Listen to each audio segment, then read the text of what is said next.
Muy buenas. Lo que vais a ver hoy, en verdad, no es exactamente una obra de teatro, tampoco es exactamente un monólogo.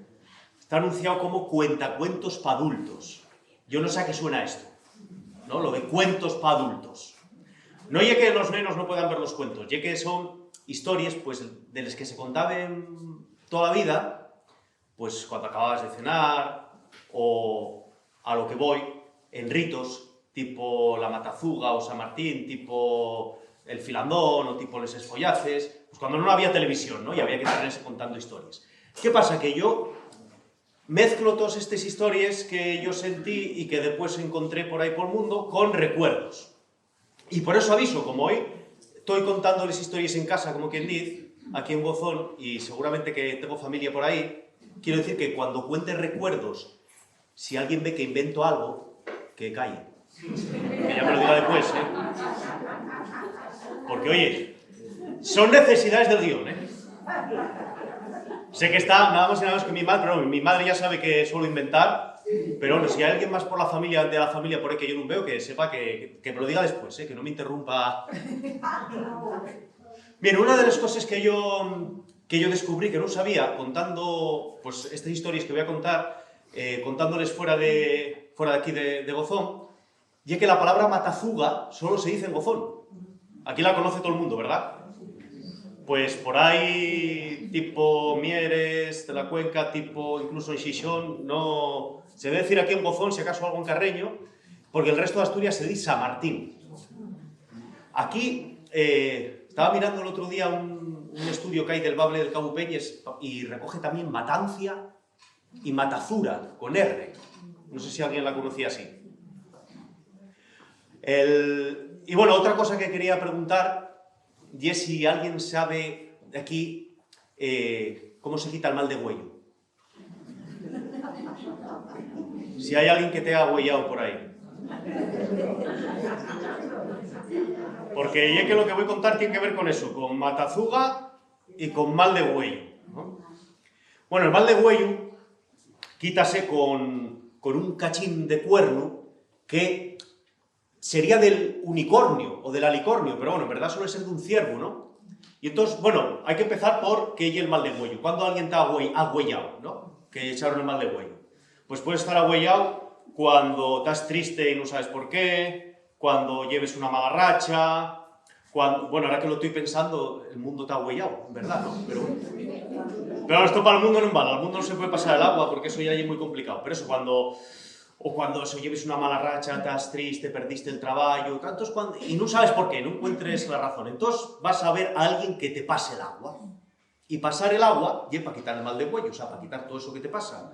Entonces tú, para eso, la persona que te pasa el agua agarra un cacho de ese cuerno, que suele ser de ciervo o al mejor de cabra, vete a saber, y mételo dentro de un cuenco lleno de agua. Y entonces al meter el cuerno salen burbujas.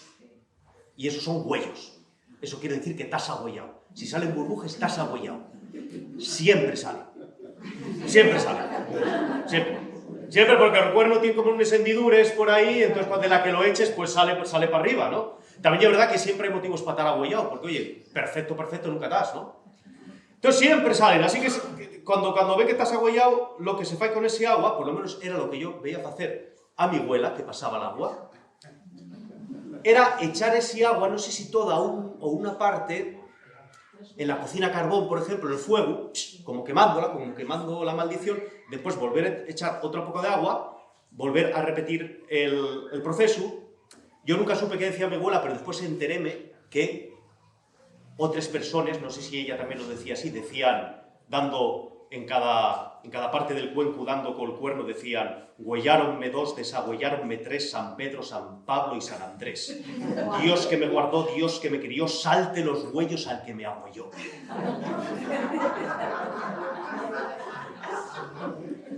Entonces con eso y con un montón de cosas demás, pues echabas en una botella y tú llevabas esa agua para casa y 9 días en ayunes lo tomabas y entonces el mal de huello desaparecía. Igual seguías mal, ¿eh? Igual seguías mal, pero mal de huello no tenías. Pues yo seguro, oye, tú empieces por ahí, luego dices, bueno, pues ya voy al médico, o ya tal, pero bueno, así no andes gastando recursos de la Seguridad Social a lo tonto, ¿no? Primero pruebas con el mal de huello, que lle gratis, lle de balde, porque una cosa que hacía mi abuela era que nunca cobraba, y esto, fijaos, eso lo tengo oído también, pero ya a nivel incluso mundial, hablando, por ejemplo, de los famosos chamanes de América, a un paisano que los había estudiado, que los verdaderos no cobren, porque consideran eso una tradición y un don. O sea, cuando veamos a alguien que cobra por ello, malo. Entonces, ¿por qué cuento eso? Porque, como decía mi abuela, pasaba el agua, y esa tradición pasábase de madres a fíes, ¿no? Yo alguna vez intenté saltar ahí la tradición y no hubo manera de aprender a pasar el agua, ¿eh? También porque llegó un momento que lo veía como negocio y veía, madre mía, o sea, una pasar el agua y en época de exámenes, forreste, ¿no? Bien, yo cuento esto porque alrededor de esto de pasar el agua, pues hay relativamente poco tiempo, yo volví a ver ese cuerno y empecé a recordar cosas que a mí me pasaron de guaje. Cosas que yo tenía olvidadas y que después les recordé. Son cosas que me pasaron en concreto en la parte donde la mi familia materna, en el Cellero, en Cardo, ¿no? El Cellero para mí era como de guaje el paraíso, pues imaginamos, lo que lleva un guaje que te ha criado en un barrio, que tampoco estaba mal en mi barrio, ¿eh? En la Marzaniella, en Trasona, de Cases Bajes, pero claro, eso comparado con una casería, pues es una casería para un guaje, pues eso, los animales, el prao, la panera, los columpios, y sobremanera, porque estaban allí también Tinín y Quilino, que eran de la misma edad, y eran, pues, primos, amigos, compañeros de trastades. Entonces yo siempre lo pasaba mal cuando después de estar varios días en el Cellero, que yo era cosa que hacía bastante en la infancia, en todas las vacaciones y en navidades, en las fiestas, pues después tenía que volver para el barrio. Y yo creo que la tristeza yo empecé a sentir en mi vida en esos momentos, ya desde pequeñín, cuando tenía que marchar al Cellero, y notaba que mi abuela a veces también se ponía muy triste. A mí encantaba el Cellero también porque, claro, mi familia paterna, como pasa mucho en Avilés, más bien de la zona de Salamanca, pegado con Extremadura, entonces yo sentía mucho el contraste en la manera de falar, entonces sentía el asturiano ovable allí en la casa del Cellero y me encantaba, ¿no? Y sentía historias también. Por ejemplo, la historia de Xico y Manuelona, que no sé si vos suenen. Xico y Manuelona, pues Xico y Manuelona eran el típico matrimonio, bueno, iba a decir el típico matrimonio asturiano, no, que hay de todo, ¿no? Pero este ya era un poco típico, ¿no? Era el Xico así, delgado, ruinuco, con un bigote así en punta que casi no llegaba de unos 40, fanfarrón, baballo. Y Manuelona, sí, 1,40 pero de ancho, que si la topabas de enfrente era medio saltada que rodeada. Como dice un amigo mío, la foto carnet se acaba en la vía satélite. Que bueno, estoy ahí un chiste un poco cruel, ¿eh? Pero sí, el Xico y Manuelona. ¿Qué pasa? Manuelona estaba muy contenta con Xico porque Xico ya era muy trabajador, y era sastre. Y claro, sastre, y es verdad que de aquella no era como ahora, porque antes, ahora un sastre y como un diseñador de trajes, pues está en el mundo de la moda, de aquella los sastres iban de casa en casa y ganaban muchas veces nada más que la comida. Dicen que había una vez un sastre y dio la comida a la señora de la casa, ¿no? En pago, y entonces el sastre quería comer la comida con vino, y la mujer decía que hasta que no mirara el amo de la casa, no se sacaba el vino. Entonces cada poco preguntaba al sastre, ¿vino? ¿Vino? ¿Vino ya el amo? Y decía la mujer, agua, aguardándolo todo, pero no vino. Entonces Manuela estaba contenta con Xico porque Xico, además de la comida, muchas veces sacaba perres y sacaba hasta 3 perrines diarios. Bueno, que era poco, pero tampoco estaba tan mal. Solo tenía un fallo Xico, y es que era baballón, y era grandón. Xico era el típico que entraba en la cocina, colpito apagado en la boca, desde por la mañana, y entraba, y nada más entrar en la cocina no decía ni buenos días ni nada, quedaba así.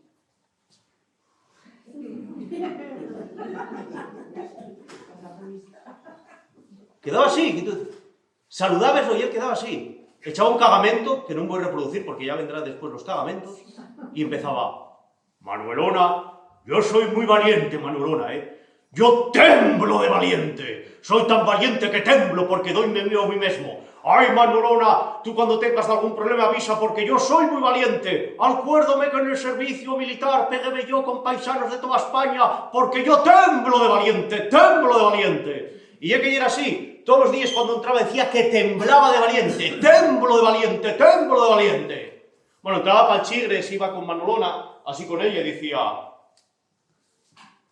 pa' esta que no mire ni Dios, Y todos los días igual, temblo de valiente, temblo de valiente. Así que un día, Manuelona dijo: pues voy a comprobarlo. Quiso comprobar lo valiente que ella era. Y vistióse de paisano, Manuelona, ¿no? Y salió a recibirlo ahí, a una curva de la calle Leia, al escurecer, para que no lo reconociera. Y efectivamente, por ahí venía Chico, ¿no? Y en llegando a la altura, pues Manuelona púsose delante de él y le dijo: ¡alto ahí! ¡Dame todo lo que tengas! Y entonces Chico, el valiente de Chico, empezó a temblar, pero de miedo. ¡Ay, Manuelona, no me quiten los 3 perrines, que yo lo que tengo de trabajar! Bueno, perdón, no he dicho Manuelona. ¡Ay, por favor, no me quiten los 3 perrines, que yo lo que tengo de trabajar todo el día! ¡Por favor, no me quiten los 3 perrines! Y Manuelona: ¿cómo que no? ¡Trae para acá! Quitó los 3 perrines y después Manuelona dióse la vuelta, bajóse los pantalones y dijo: y ahora, bésame en culo. Y puso ahí delante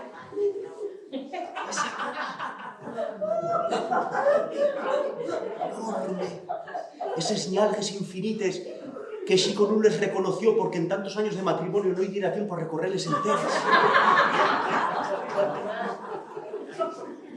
Y el valiente de Chico agachóse y besó aquello en el centro.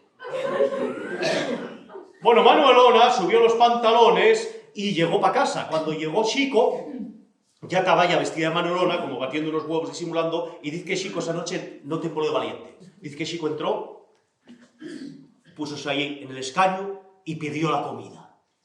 Y Manuelona dijo: oye, Chico, ¿a ti pasóte de qué, No, Manuelona, allí que estoy cansado. Hoy no tembles de valiente, No, hoy estoy melancólico, no tengo ganas de hablar, nada. Oye, Chico, ¿a ti pasóte algo? Que no, pasóte algo, cuéntalo. Bueno, anda, Manuelona, pasóme da que sí, voy contátelo. Y entonces Chico, talmente como si fuera un orador, dijo: mira, Manuelona, resulta que iba yo pel camín con les 3 perrines y aparecieron se me meta al camín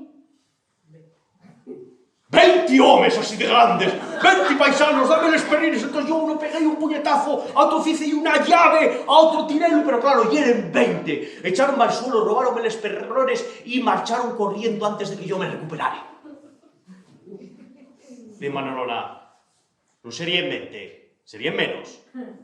Bueno, conté mal, igual eran 19.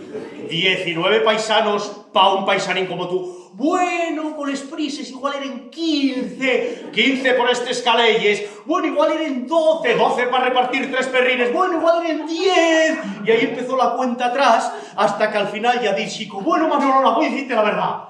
Y era nada más que uno. Pero uno enorme, uno grandón. Y entonces ya Manuelona fartóse, diose a conocer y dijo: ay, tonto, que fue la tu mujer, que fui yo, que quería comprobar si era verdad lo valiente que eres. Entonces Chico quedó mirando para Manuelona y dijo: claro, Manuelona, por eso cuando te besé en culo, arrefendió males verces de nuestro huerto.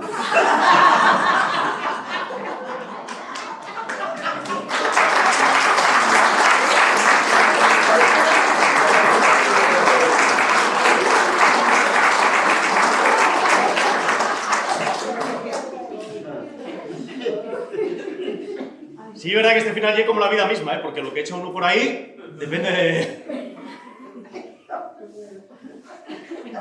Bueno, resulta que esta historia de Chico y Manuelona, contábanse de ellos y decíase que vivían en Torazo, en Cabranes, ¿no? Un pueblo muy guapo, que parece que fue pueblo ejemplar ahí algunos años, ¿no? en un barrio en concreto que se llama Castiello. Y esta historia que voy a contar también de Xico Manolona, pues ocurrió cuando el señor obispo, nada más y nada menos, visitó Torazo. Bueno, que de aquella pasaba una vez, pues cada muchísimos años, igual nada más que lo veíais una vez en la vida. Y entonces, aquel acontecimiento, el obispo visitando Torazo, pues bueno, fue un gran acontecimiento, Manolo Anterose, y después de la misa que dio el obispo en la iglesia, cuando estaba el obispo en el cabildo, pues falando con el cura y con pues algunos de los fuerces vives de la parroquia serían, resulta que Manolona, muy galla espera, como ya la conocéis, pues sabéis que llega capaz de esto. Llegó para allá, fue aportando a gente, quita para allá, quita para allá, quita para allá. Y puso delante del obispo y dijo, señor obispo, vengo a decir usted que tiene que venir xintar a la mi casa. Mañana. Ello ya que tenemos mucho San Martín, todavía el otro año, y va a podrecenos. Así que antes de que podreza, que lo coma el obispo. Así que si usted quiere venir a fartucarse bien fartucao, no tiene más que llegar al barrio Castiello y allí, después de 2 casas que tienen un horno, cuando llega la tercera que tiene un moñical delante, esa y la casa de Xico y Manolo. Y si no, pregunte usted. Al obispo fizo gracia todo aquel requirorio. Y era un obispo de estos que ellos gustaban les costumbres populares, porque de hecho el primer diccionario del bable lo hizo precisamente un hombre que no llegó a obispo, pero casi, un párroco, que además era de Candás, el González Posada, ¿no? Que era amigo de Jovellanos. Entonces, siempre fue tradición entre algunos cures, pues gustallos mucho pues, las costumbres populares y hablar con la gente. Entonces, dijo el señor obispo que sí, que lo esperaran al día siguiente. Así que al día siguiente el obispo, oye, topólo todo tal como lo tenía pensado, ¿eh? Como le dijera Manolona, barrio Castiello, 2 casas, el horro, otra pequeña con un moñical delante, y ahí estaba Xico. Y Xico, en viendo venir al señor obispo, tenía un par de veles a los lados de la puerta, entonces prendióles y púsose de rodillas. Claro, el obispo dijo hoy, Xico, mátales veres, oh, que no soy el Santísimo Sacramento, yo soy un hombre mortal como tú. Mamina, va Xico que siente aquello, levántase y dice, así me gustan a mí los obispos, coño, campechanos como tú. Y empezó a dar la espada, pero me cago en Ros, qué obispo más bajo, oye.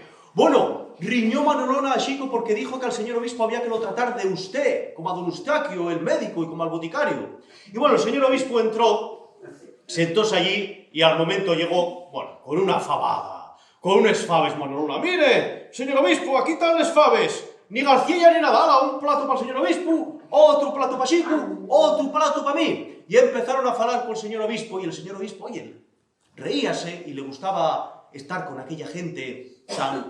A él le parecía simple, pero muy interesante. De vez en cuando había alguna palabra que decía y la apuntaba, y claro, Xico que lo vio, dijo, meca. Empezó con las cosadiellas. ¿A qué no usa usted esta cosadiella?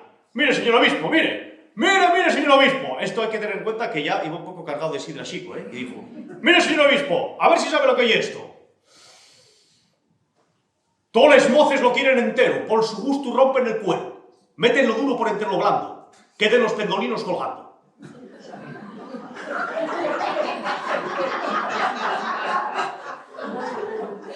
El señor obispo dijo, evidentemente no puede ser lo que yo estoy pensando, ¿no? Porque si no, no te... no sea mal pensado, señor obispo. Y el obispo que apuntaba, ¿cómo era? Todos les moces lo quieren entero, por su gusto rompen el cuero, meten lo duro por entre lo blando, quedan los pendolinos colgando. ¿Alguien sabe lo que es? Está clarísimo, ¿no?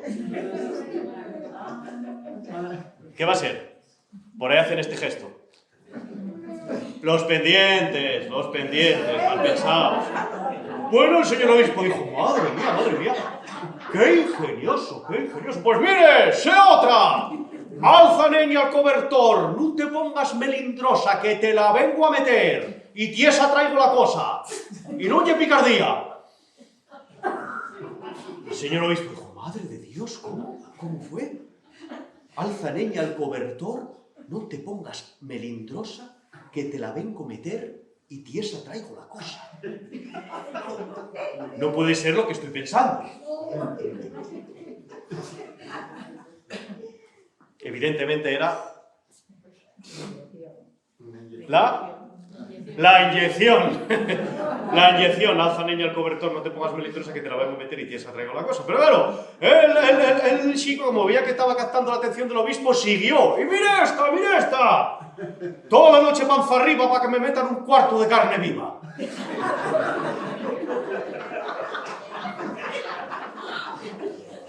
El señor obispo dijo, pues esto solo puede ser lo que estoy pensando, pero no puede ser, ¿no? Toda la noche, panza arriba, para que me metan un cuarto de carne viva. Era la madreña. La madreña, ¿esta no la sabía nadie? Sí, ¿no? ¿Hay alguno que sepa alguna más de estas? Sí, se ponía muchas veces. Hubo una que esa me lo dijo un paisano después de una actuación. Además, acabamos de pasar ese tiempo. ¿Era como era? Enriba de ti me pongo, tú toda te remeneas, yo con el gusto me voy, tú con la leche te quedas. Esto hace mucho, pues, el mes pasado. Hasta el mes pasado se hacía. Enriba de ti me pongo, tú toda te remeneas, yo con el gusto me voy, tú con la leche te quedas.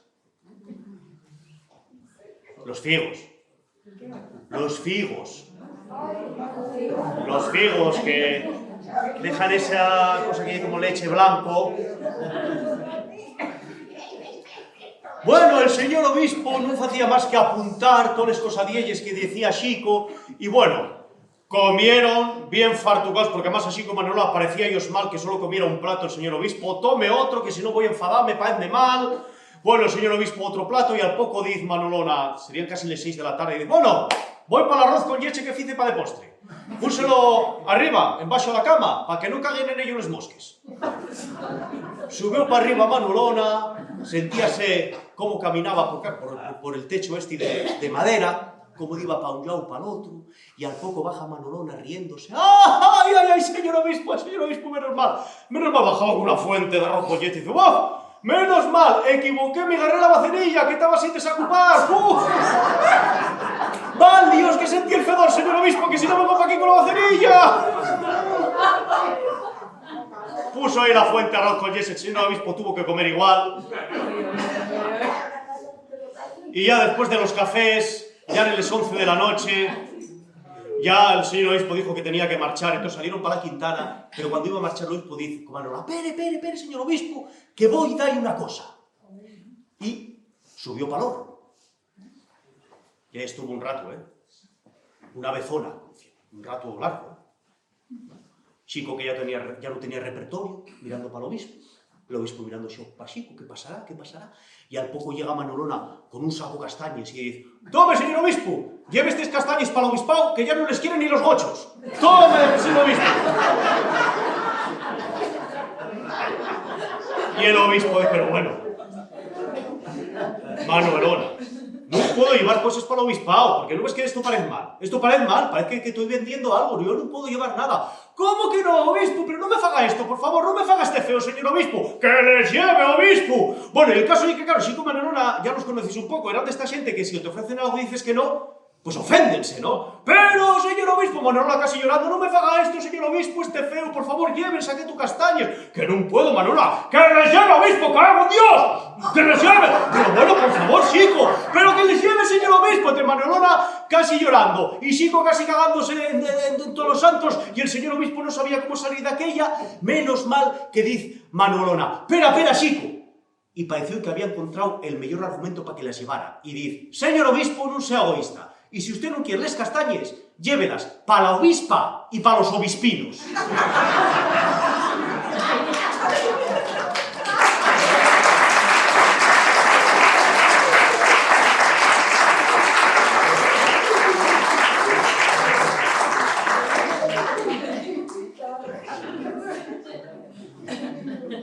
Yo suelo decir, colorín colorado, el obispo de la risa está mechado.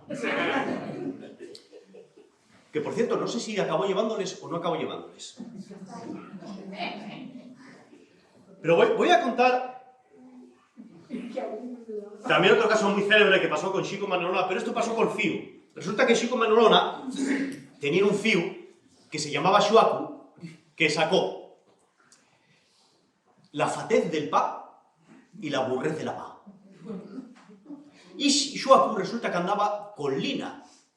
Y ¿qué pasa? Que aunque pasara el tiempo, pasaban los años, hasta los lustros y casi una década, y entonces la cosa de Xuacu y Lina no iba camino de arreglarse, o sea, no, ni para adelante ni para atrás, ¿no? Ni se casaban, ni se dejaban, ni claro, esto ahora ya es normal, puede parecer un normal, pero de aquella era como o para adelante o para atrás, pero quedar ahí no, quedar ahí no, ¿no? Porque oye, casarse era, no solo era casarse, llevar la casería, tal, entonces, pero aquello era rarísimo, era tan raro, era el único caso en aquel pueblo, y era tan raro que cuando había algo que no se veía al fin, ¿no?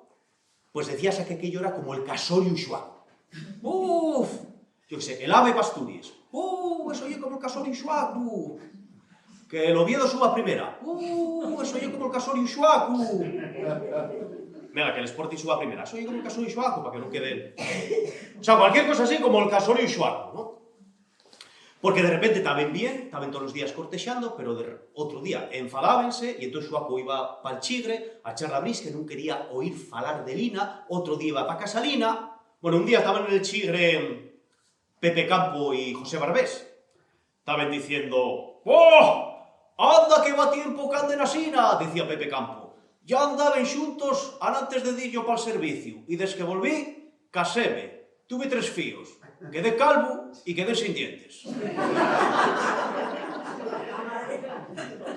Y contestaba al José Barbés, pues yo no sé qué cuentas eche a ese rapazón, siendo ella como ye fía única y con buena posada. Pero oye, muy trabajadora no parece, pero en casando va a llevar en los calzones, ¿no? Pues que la dome, que la dome. Bueno, ahí era un poco exagerado José Barbés. Sí, es verdad que Lina tenía fama de ser poco trabajadora. De hecho, algún mozo pasando al lado de la su ventana y tenía cantado aquello de quítate los perendengues y arrímate a la fesoria, que tus padres ya no quieren, manténete de señora. Pero era mentira, eso lo han llevado tú. Lo que pasaba que, como era fía única, los pas no querían que trabajara al campo y entonces quedaba en casa. Y parecía que en casa no hacía nada, pero allí quedaba en casa haciendo el pote y remendando calcetos. Así que eso era un llevanto, y era mentira, porque en casa, bueno, hacer el pote tanto y daba a allargar una saya, echar a poner rodillera y culeres a los pantalones de pana del pa, remendar calcetos, o sea que en el fondo sí era bastante trabajadora Lina.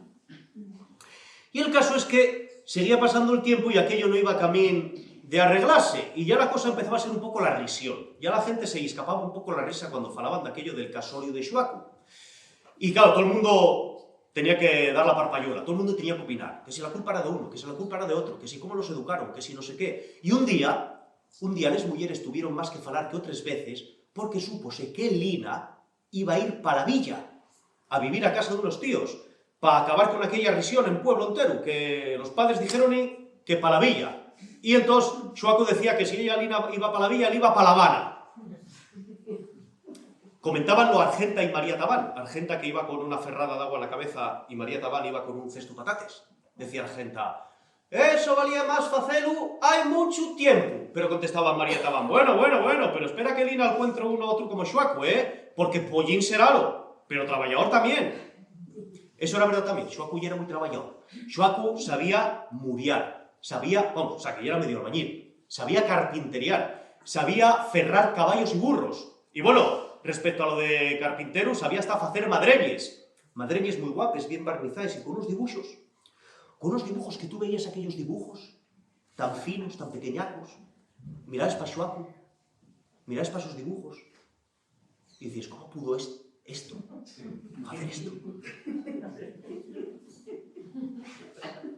Pues sí, hacía unos dibujinos guapísimos, ojo. Así que, si quien llevara a Lina llevaba una moza trabajadora y con buena posada, quien llevara a Xuacu también llevaba un paisano trabajador. Y el caso es que, aunque pasaban los días, Lina no acababa de marchar para la villa y Xuacu no acababa de marchar para La Habana. Y cuando alguna vez se cruzaban decían, no ibas para la villa, tú no ibas para La Habana, cuando tú vayas para la villa, ¿no? Cuando tú vayas para La Habana. Oye, que para La Habana lleva más tiempo, ¿eh? Oye, pues yo cuando vayas para La Habana voy para la villa. Pero un día llegó una noticia que cayó como una tronada en todas las casas del pueblo. llegó con la noticia Ramonín de la Llanxa, el tonto del pueblo, según las últimas votaciones. Llegó, ¿no sabéis la noticia? ¡Que se casen Xuacu y Lina! Bueno, al momento la gente salió por la ventana y dijo, pero bueno, Ramonín, tú sí que lloriaste, pero estás tonto, que se casen Xuacu y Lina, ese casorio yo nunca lo voy a ver, ni yo tampoco, que se casen Xuacu y Lina. Y efectivamente, porque al domingo siguiente, argallar en les esquines, que enteréme que ye la forma que se dice de les amonestaciones, ¿no? Que ye algo que hay que hacer para, bueno, que había que hacer para cuando te casabes. Y la gente decía, contra, pues parece que van a casarse. Y parece que el casorio iba para adelante. Hasta que un día antes de la boda, de repente Xuacu apareció pel chigre. Y dicen les males lingües que la noche anterior estaba falando con Lina y marchó haciendo así y oyeron que decía, «¿Y tú una gocha?» Así que la gente ya empezó a decir, pues no van a casarse, pues sí. Bueno, empezaron hasta a hacer apuestes, que si se casaban, que si no. Y el caso llega y llegó el día de la boda. El día de la boda, la gente sacó los vestidos de fiesta. La borrina escampló bien aína y el sol resplandía gallaspero. Desde bien tempranín, estaba en la iglesia el gaiteru que Joseón Naredo, que ya era el padrín de la novia, mandara a llamar para que la boda quedara con más aparato. Estaba el gaiteru ahí, la panda de la iglesia, mirando para un perruco que estaba todo encerrizado, escorriendo a un gocho que quería entrar para la Quintana del Soamo.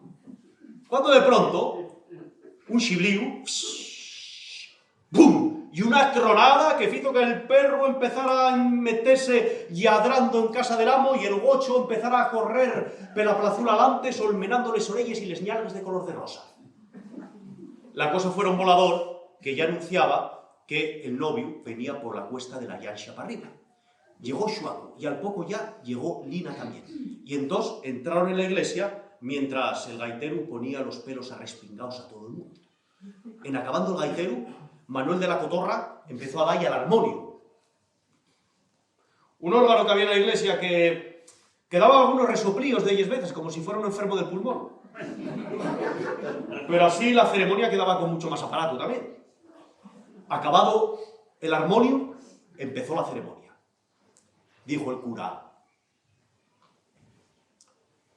Joaquín, ¿aceptas a Eulalia como tu legítima esposa?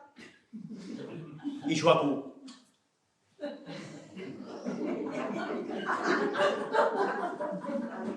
menos mal que se dio cuenta Joseón Naredo, Xuacu, Joaquín, ¿qué es tú? Y Lina y Eulalia. El cura repitió, Joaquín, más conocido como Xuacu, ¿aceptas a Eulalia, conocida como Lina, por tu legítima esposa? Y entonces la voz de Xuacu retumbó en toda la iglesia cuando dijo,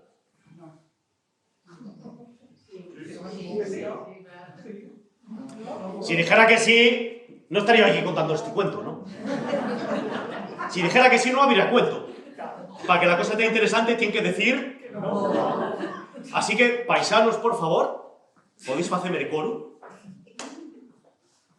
La respuesta de Xuacu retumbó las paredes de la iglesia cuando dijo no. Bueno, díjolo con un poco más de gana, ¿eh? Mira, hizo un silencio y al poco Joseón Naredo agarró de la orella a Xuacu y marchó con él para el cabildo, no sé qué dijo allí.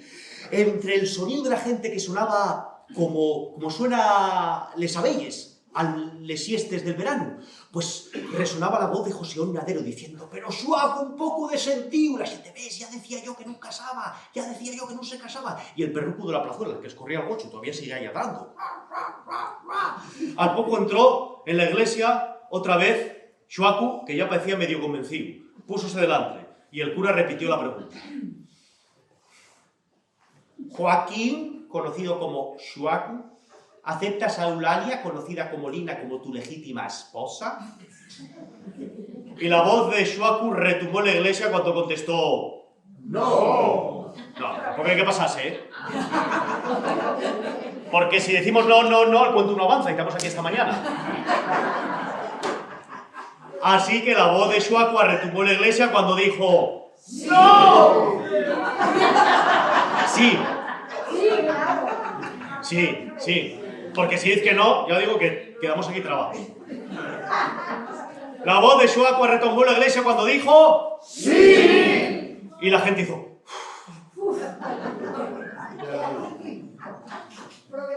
Eulalia, conocida como Lina, aceptas a Shuaku, de nombre Joaquín, como tu legítimo esposo. Y la voz de Lina retumbó en la iglesia cuando contestó ¡no! Qué bien lo pillasteis. Muy bien. Ahora les mujeres solo. La voz de Lina retumbó en la iglesia cuando contestó ¡no! Siempre lo dicen las mujeres con un poco más de gana que los paisanos. Vamos a repetir. La voz de Lina retumbó cuando dijo ¡no! Mamina, si lo otro fuera como el ruido de las abelles en la siesta del verano, aquello ya se convirtió en una colmena de avispes, sin reparo ni comedimiento. La gente empezó a reírse. ¿Ves? ¿Qué les decía yo? ¡Que nunca saben! Oye, yo quiero una boda así todos los fines de semana. Esto es mejor que les comedies. Oye, dame lo que aposté, espera que acabe el día. Bueno, los novios echaron un pa' cada lado y empezaron a insultarse. Joseón Naredo pidiendo un poco de sentido. El cura enfadóse, encerróse en despacho y dijo que aquella hora hubiérase acabado. Joseón Naredo sacó a los dos mozos afuera del cabildo, la gente aguantando la risa. Al cabo volvió Joseón Naredo con los dos, que ya parecía que venían medio convencidos, picó al despacho y convenció al señor cura. Y otra vez. Joaquín, ¿aceptas a Eulalia como tu legítima esposa?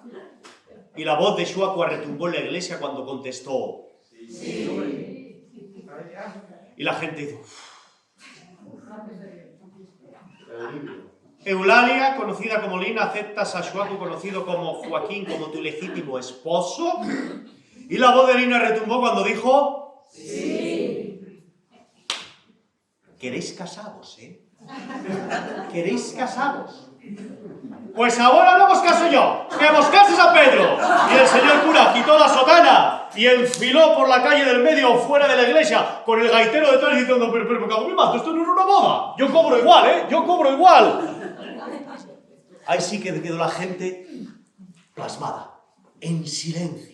Nada más que se sentía a Joseón Naredo pegando puñetazos contra los dioses de la iglesia y berrando. Shuaculina insultándose pelo bajo. Chico decía, contra caravana, vamos a comer la boda, por lo menos, aunque no se casen. Pero en estes, sintióse una voz que venía de la parte de atrás de la iglesia, que dijo, ¡sí hay boda, tranquilos! ¡Sí hay boda! ¡Sí hay boda! Y era un paisano que enfiló hasta el altar. ¿Sabéis quién era? El obispo.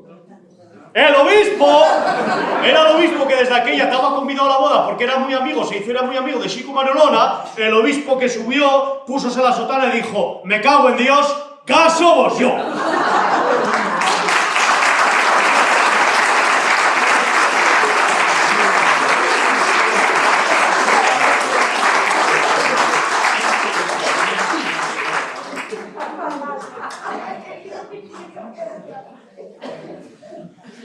Bueno, pues estas historias, otras parecidas, eran las que sentía yo de vez en cuando en el cellero, de mi abuelo o de otros parientes que pasaran por allí.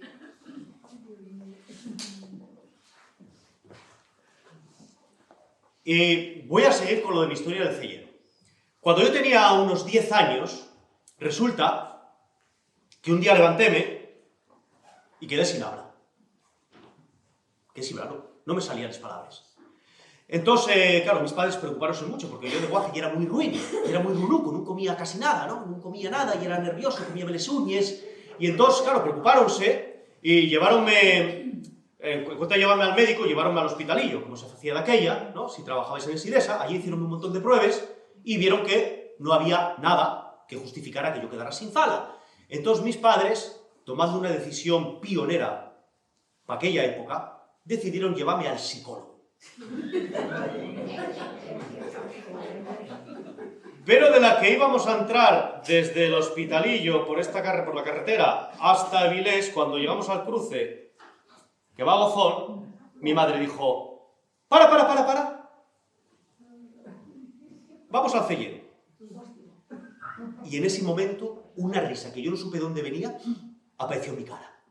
Y una sonrisa que la vi reflejada en mi abuela cuando me vio aparecer y dijo, ¿qué pasa al guaje? No, que no habla. Mi abuela agarró el cuenco, llenólo de agua, agarró el cuerno, Goyaronme 2, desagoyaronme 3, San Pedro, San Pablo y San Andrés, Dios que me guardó, Dios que me crió, salte los huellos al que me arrulló. ¡Y mamina! Salieron unos huellos más grandes que el tazón, salieron unos pedazos huellos. Mi abuela santiguóse, quemó esa agua, volvió a hacer la prueba, otros huellos enormes. Y entonces mi abuela puso muy seria y dijo, este rapacín está muy agüellado. Está muy agüellado. Lo mejor va a ser que quede aquí conmigo, ¿eh? Que quede aquí los 9 días para tomar el agua porque, no yo por asustados, pero está muy agüellado. Y así marcharon mis padres preocupados y yo quedé dispuesto a pasar 9 días de convalecencia en el lugar de mis sueños, en el Cellero. La verdad es que los más maliciosos de la familia, o sea, mis tíes, decían que aquello lo hacía adrede, que era una estrategia para no ir a la escuela, aquello de no hablar. Yo la verdad que no sé por qué no hablaba, porque de repente a veces cuando quedaba solo con Tini y Quilino nos poníamos a jugar y ellos me preguntaban, ¿pero por qué no hables? Yo de pronto sentía como un chispío aquí, la cabeza como una compuerta cabría y empezaba a hablar. Pues porque, ¿para qué voy a hablar si siempre que hablo me riñen? Eso es la verdad, porque yo era bastante impertinente de guaje, ¿no? Siempre que hablo me riñen, pues ¿para qué voy a hablar? Y intentaba convencer a mis primos de lo bien que se estaba así, callado, con los huellos arremellados, observando el mundo. Pero si de repente, de la que estaba yo hablando, aparecía algún adulto cerca, que solía ser mi abuelo, que venía de la parte de la huerta con la guadaña al hombro, muy silencioso, yo volvía a quedar sin habla. Aunque no veía a nadie, yo, si de repente veía que no podía hablar, sabía que había alguien detrás.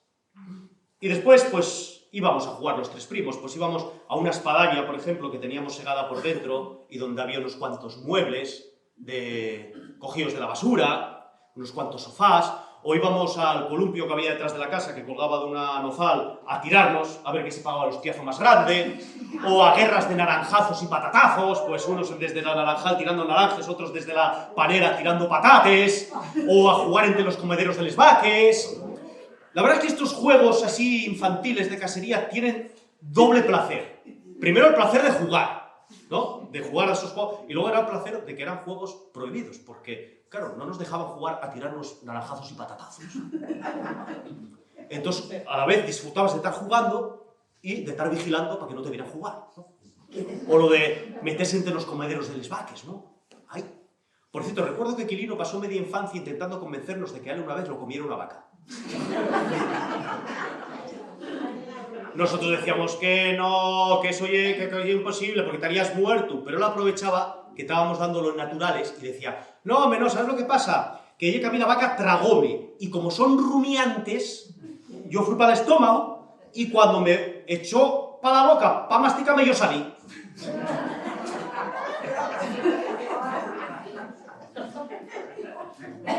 Después salía mi abuela de la puerta a casa a llamarnos a voces. ¡Tiri! ¡Carlitos! ¡Quilino! A darnos la merienda. Mi abuela era anchona, con una voz fuerte. Cuando estabas a la vera y te llamaba, había que tapar los huellos desde la potencia que tenía, ¿no? Daba cosa desde siempre para mí, por una de estas operaciones de artrosis que había antes. Y claro, siendo guaje, lo que te llamaba la atención era que tenía siempre andaba con muleta y tenía un taco mucho más grande que otro en los zapatos. Y bueno, y así fueron pasando mis días de convalecencia en el Cellero. Yo tomaba el agua en ayunes, todas las mañanas, no había novedad, hasta que un día, el día de mi 6º día de convalecencia, yo los convencí.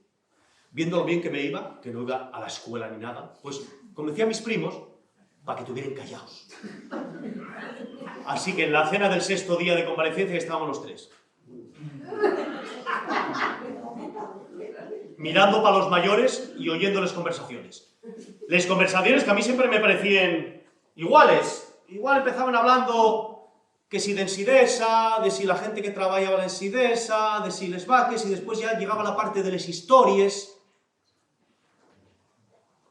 Había una que a mí me impresionaba mucho, que era la historia de un paisano que, no sé si es que era comunista cuando la guerra, ¿no? Y después pasóse al otro bando, o directamente no era comunista y pasóse al otro bando, pero el caso es que se hiciera con un traje de falangista y empezó a denunciar a la gente. Y dicen que una vez, cuando llegó a una casería, iba a denunciar a alguien y estaban arrollando el forno. Conocéis la historia, ¿no? Y bueno, no se supo más de él. Para encima murió entre ascuas rojas. A mí esa historia impresionaba mucho, pensando cómo aquel paisano lo metieron en un forno. Nunca supe si era verdad o era mentira. Pero también decía mi abuela que por culpa de aquel falangista muriera su padre, porque llegó y lo amenazó con denunciarlo. Y entonces mi abuela decía literalmente, y mi padre murió porque del susto que pegó aquel falangista, el corazón se le hizo más grande que el pecho. Que yo no sé cómo lo diría un médico hoy en día, ¿no? Pero decía eso, el corazón se hizo más grande que el pecho. Y después ya a lo mejor pasaban a contar alguna historia ya un poco más, pues les cosadielles que conté antes, o contaba mucho mi abuela una historia de un paisano que la mujer andaba col cura. Lo cual no hay ninguna novedad porque muchas historias empiezan así, ¿verdad? Que la mujer andaba col cura. Y resulta que el hombre empezó a mosquearse porque veía que la mujer entraba a la iglesia todos los días y todos los días se ponía a rezar delante de un santo. Entonces un día el paisano, pues entró antes que la mujer, púsose detrás del santo a ver qué decía. Y entonces veía que la mujer arrodillábase delante del santo y decía: Santín Santón, ¿cuándo cegará el mi Antón? Santín Santón, ¿cuándo cegará el mi Antón? Entonces un día el paisano contestó: me gustaban mucho les sopes con manteca. Y la mujer casi no le estaba. Claro, esto es cuando la mujer cocinaba para el paisano, ¿no? Y dice: sopes con manteca. Mamina, quedó la paisana. ¿Qué quedó, Antón? ¿Qué quedó, San Antón? Yo, Santín Santón, ¿cuándo cegará el mi Antón? Y el otro: que iré sopes con manteca para que ciegue. Y de magar entonces, todas las noches para cenar, sopes con manteca. ¡Ay, Antón, Antón, Antón! ¡Qué pena que no te deis sopes con manteca bastante algo con lo que te gusten! ¡Toma sopes con manteca! Y Antón comiéndole sopes con manteca todas las noches. Hasta que llegó un día que dice Antón: oye, Maruxa, parece que estoy viendo mal. ¿Serán los sopes con manteca? ¡No, que va al revés! ¡Tú toma más sopes con manteca! Hasta que llegó un día que ya decidió el paisano: bueno, no veo nada, Maruxa. No veo nada, estoy ciego. Venga, Maruxa. Al día siguiente ya metió al cura en casa. Y resulta que estaba Maruxa con el señor cura en la habitación y entonces estaba Antón haciéndose el ciego y tenían un fío. Y dice: ven para acá, fío. Ven para acá, fío, que yo ahora, como ya estoy ciego, voy a darte la escopeta y voy a enseñarte cómo se dispara. Y dijo hoy: a la perdiz, al vuelo, a la liebre, a la carrera y a los collones del cura de esta manera.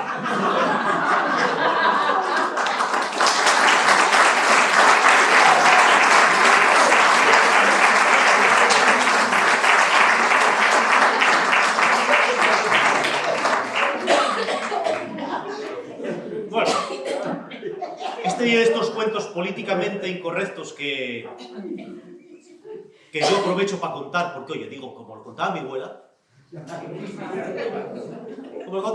yo lo cuento porque talmente se contaban así, ¿no? Bueno, pues muchas veces se contaba ese cuento y ya lo que pasaba cuando se contaban cuentos después de cenar o se contaban cuentos en cualquier situación, que aunque se contara el mismo cuento, siempre sonaba distinto y siempre dices: oye, repite este y cuenta este. No solo los guajes, sino que también los adultos, ¿no? Y el caso es que esa noche fue como siempre contando historias y cuando llegó la hora de irse para la cama, claro, diéronse cuenta de que estábamos los tres callados. Y entonces, claro, el padre de Tinín y Quirino, que digamos tenía unos métodos un poco más... En viendo que estaban callados, Dio-yos un par de bofetadas a cada uno y dijo, ponemos a hablar, ponemos a hablar, no se os vaya a pegar lo de este. Y os pusimos a hablar como cotorres. Sí, ¿de qué quieres que hablemos? ¿De qué quieres que hablemos? ¿De qué quieres que hablemos? Pusimos a hablar tanto como que dais otra bocada para que callaren. Pero el que caso es que desde entonces yo pasé a dormir yo solo en una habitación para no contagiar de mi extraño mal a los mis primos. Con lo cual yo lo pasaba un poco peor por las noches. Por las mañanas, como los mayores iban a trabajar al campo y los guajes iban a la escuela, yo quedaba solo con mi abuela, pues viéndola enredar de un lado a otro, viéndola agarrar leña para encarnar la cocina, viéndola pelar patates, preparar el pote, dar de comer a los pites, y jugábamos a las cartas el resto del tiempo. Yo seguía tomando el agua en ayunes sin mayor novedad y solo me buscaba a veces esa sonrisa que veía que nacía de vez en cuando a mi abuela. Y así, sin más novedad, llegó el martes. El martes ya era el 8º día y la 8ª noche de mi convalecencia en el cellero. Y justo ese martes había matazuga. Y a mí les matazugas encantaban. Bueno, como a todos los guajes, ¿no? Tengo aquí un artículo. Está San Martín, ritual de cacería. Guardo cada vez que voy a contar esta historia, léelo porque está escrito por alguien que lo escribe desde su punto de vista de guaje. Y dice, es verdad que cuando guaje no te dejaban verles matazugues, pero a la vez toleraban. Igual sabían que andábamos por ahí, ¿no? Viéndola. Y claro, de guaje a mí me encantaba. Porque eso sí que era mieu y no el Halloween, ¿no? Eso sí que era de verdad. Eso sí que era decir, tengo miedo y quiero verlo, ¿no? O sea, eso, quiero o no quiero, quiero o no quiero. Además, a mí me prestaba verlo pues desde el principio, desde la tarde ya. Y yo creo que aquel año no me pusieron ningún problema para verlo por el caso del mi agüellamiento, ¿no? Dicen, bueno, prueba de guaje, ya que está así, que lo vea todo, ¿no? Y los primeros en llegar solían ser Punteo y Placeres, de Bustio, ¿no? Punteo era el matachín, el que clavaba el corón que se clava en el pescuezo del gocho. Y Placeres era tía abuela mía, hermana de mi abuelo. Llegaban ellos y después de ellos iban llegando más parientes, más amigos, más familiares. Yo notaba que de la que llegaban todos preguntaban algo a mis pas y mis pas miraban para mí y hacían... Y después todos miraban para mí diciendo... Claro, yo no entendía nada. Empezaron a colocarlo todo, ¿no? Colocaban la duerna puesta del revés allí en mitad de la quintana y los paisanos colocábanse los monos reciclados de Ensidesa, seguramente los monos azules, para prepararse para matar al gocho. Y justo entraban a por gocho al escurecer. Claro, las matanzas solían ser este mes de noviembre, que ya oscurece pronto, cuando los paisanos acababan de trabajar y las mujeres también, y entonces ya estaba escureciendo y fueron a por el primero, a por el gocho. Yo no me acuerdo bien qué método utilizaban. Si era el del gancho, ¿no? Que era meter el gancho aquí, ¿no? El gocho. El patón que era con una cuerda de una pata, ¿no? ¿Y había algún otro método? O a pelugocho, que sería coger a gocho y tirarlo, ¿no? Directamente, claro, yo de guaje no sabía bien qué método usaban. Lo que sí sabía es que ese esberri desde el gocho daban un miedo y a la vez un gusto de estar mirándolo. Y nada, corrieron al gocho, pusieronlo encima de la duerna, metieron el corón en el pescuezo y entonces empezó a salir, claro, para meter el corón al pescuezo no valía cualquiera, lógicamente, empezó a salir toda el sangre del pescuezo del gocho al caldero y Placeres empezó a remover toda el sangre para que no cuajara. Y cuando el gocho ya dejó de moverse y ya estaba desangrado, pusiéronlo en otra duerna, pero está colocada al dereches, en llena de agua ferviendo, para después despellejar. Y fueron a por la segunda, que ya era la gocha. Los goches suelen ser más grandes, porque claro, cebábense más para parir los siguientes gochos. Y fueron a por la gocha. Mamina, la gocha, aquello sí que era tremendo. Y entonces la gocha empezó a simelgarse de un lado para el otro, que los paisanos zarapicaban, no eran quien a llevarla hasta la duerna. Yo estaba viéndolo todo desde la puerta a casa, agarrado a la muleta de mi abuela. Enfrente de la puerta a casa, en medio de la quintana, estaba la duerna donde ponían al gocho. Y unos metros más allá, debajo de la panera, estaba la corripia a los gochos. Y yo ya empezaba a notar que tenía bastante miedo. Y notaba que mi abuela también, porque temblaba un poco la muleta. La verdad es que la escena de aquella matazuga a los mis huellos era espantosa. roja y negra de sangre y oscuridad, nada más que alumbrada por la bombilla de la Quintana y con el vaho del esfuerzo de los paisanos que parecía talmente una nublina, y la muleta de mi abuela faciéndome temblar cada vez más. Les berríes agudes de la gocha parecía que se me metían hasta el tímpano. Les mulleres avanzaban con potes de agua ferviendo y el brazo de placeres, como si fuera un reloj que estuviera marcando el ritmo del rito, moviendo sangre. Y la muleta de mi abuela haciéndome temblar cada vez más. Bueno, los paisanos empezaron a cabrearse y entonces a la de 3 dijeron vamos a ver si podemos ya de una vez con la gocha, y cuando estaban a punto de llantarla encima de la duerna, la gocha sacó como toda la fuerza animal que llevaba dentro, varios paisanos fueron al suelo y entonces aquello sí que fue el acabose de cagamentos que no voy a reproducir, pero vamos, echáis entre Dios y todos los santos del cielo, empezaron todos a cagarse, que parecía que les estrellas iban a caer, fueron quien a poner encima de la duerna, gritaban y a punteo, clava ya, y juro vos que fue así, que cuando iban a clavar el corón, la gocha fue quien a mover 180 grados la cabeza y mirónos. Mirónos a mi abuela y a mí. Mirónos con la muerte en los huellos, como diciendo, ya veréis vosotros. Entonces yo no pude aguantar más, mi abuela tampoco, resbaló y la muleta, yo caí para atrás y empecé a gritar, ¡ah, socorro! ¡Qué miedo! Claro, quedaron todos como un microsegundo parados, como en un cuadro. Y en dándose cuenta soltaron lo que estaban haciendo y empezaron a correr para contra mí diciendo ¡qué bien! ¡El neno habla! ¡El neno habla! ¡El neno habla! Y claro, la gocha escapóse, ¿no? Porque por donde Punteo no fue, la gocha escapóse por la calella, mientras Punteo la perseguía con el corón en alto cagándose en su madre, todos diciendo ¡el neno habla! Dándome besos, yo ¡vale, hablo, pero que se os escapó la gocha! ¡Qué miedo!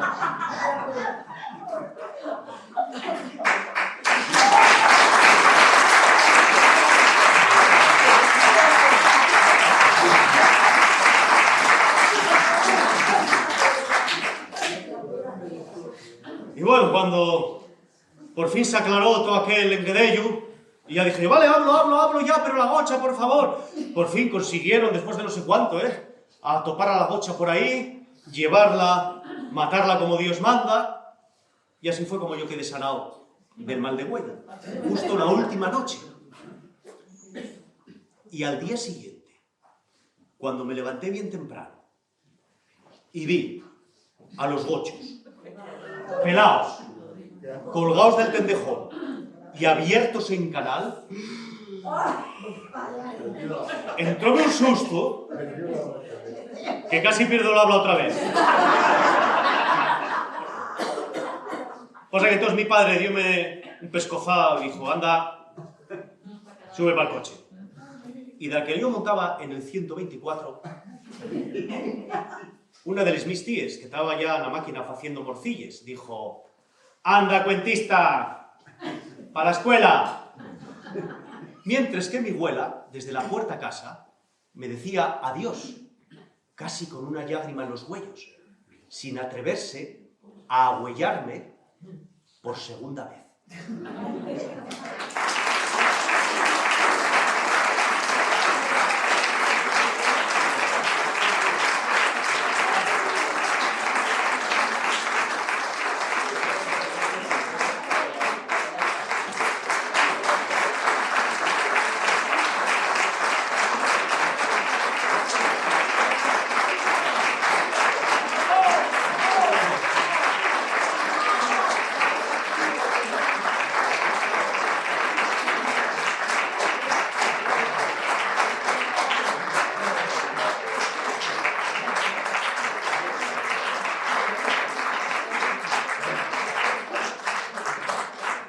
Aprovecho para repetir lo que decía antes. Si alguien sabe alguna cosa de ella o algo que pueda resultar del mi interés, que venga y que me lo diga,